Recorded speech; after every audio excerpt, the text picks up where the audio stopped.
भारत में अरेस्ट हो रही है अलग अलग लोगों को, वो अगर हम देखेंगे तो हमें दिखता है कि मोदी और शाह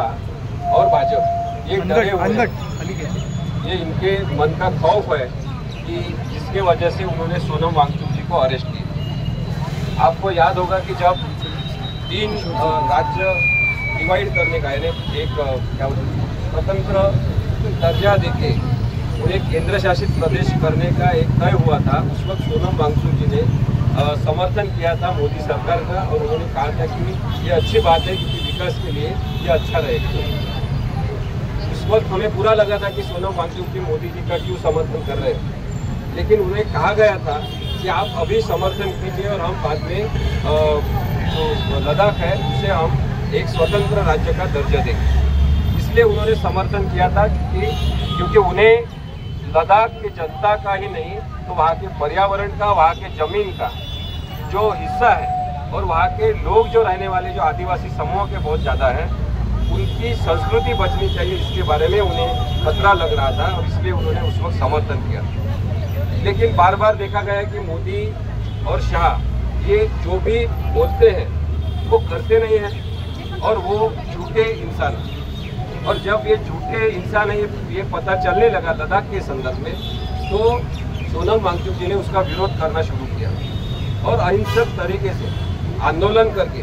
लोकशाही का इस्तेमाल करके उन्होंने बहुत अच्छी तरह से एक स्वतंत्र ऐसी एक व्यवस्था जो है उसको आह्वान देने का प्रयास बार बार किया है,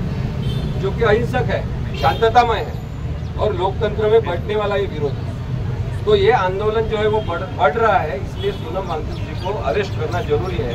इस तरह का जो रवैया मोदी और शाह ने अपनाया और आज उन्हें अरेस्ट करने के बाद हम देखते हैं कि 8 दिन हो गए या 9 दिन हो गए, लेकिन सोनम वांगचुक कहाँ है, उन्हें कहाँ बंदिस्त करके रखा है ये किसी को भी पता नहीं। तो उनके पत्नी को सुप्रीम कोर्ट जाना पड़ा कि मेरे पति कहाँ है ये मुझे बताइए। राष्ट्रीय सुरक्षा कानून जो नेशनल सिक्योरिटी एक्ट NSA उसके तहत उनको अरेस्ट हुई है। सोनम वांगचुक ऐसे व्यक्ति नहीं है कि जो आतंकवादी हो, दहशतवादी हो या अतिरेकी कुछ काम में वो इन्वॉल्व हो, ऐसे वो व्यक्ति नहीं है। जैसे अभी बताया गया कि वो पर्यावरण के लिए काम करने वाले एक व्यक्ति है, वो बुद्धिवादी व्यक्ति है, वो विचार करने वाले व्यक्ति है, एजुकेशन में रिफॉर्म लाने वाले व्यक्ति हैं और बौद्धिक संपदा के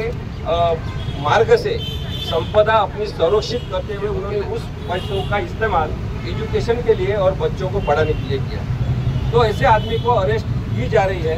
कि जो आदमी एकदम ही अहिंसक है, जो लोकतंत्र को मानता है, ऐसे आदमी का आवाज़ दबाने की कोशिश हो रही है। तो ये बायोलॉजिकल जो आदमी नहीं, तो उन्होंने ये इलॉजिकल बात करने की अगर तय की होंगी तो उनको बताना चाहिए कि जितनी आप ऐसी आवाज़ों को जेल में बंद करने की, कैद करने की कोशिश करेंगे, उतनी आवाज़ें ये बढ़ेंगी, उठेगी और सोनम वांगचुक ही नहीं तो सब जहाँ पे अन्याय हो रहा है ऐसे सब व्यक्तियों के साथ हम खड़े होंगे। ये आज दुनिया के सभी नागरिकों ने और संगठनों ने बता दिया।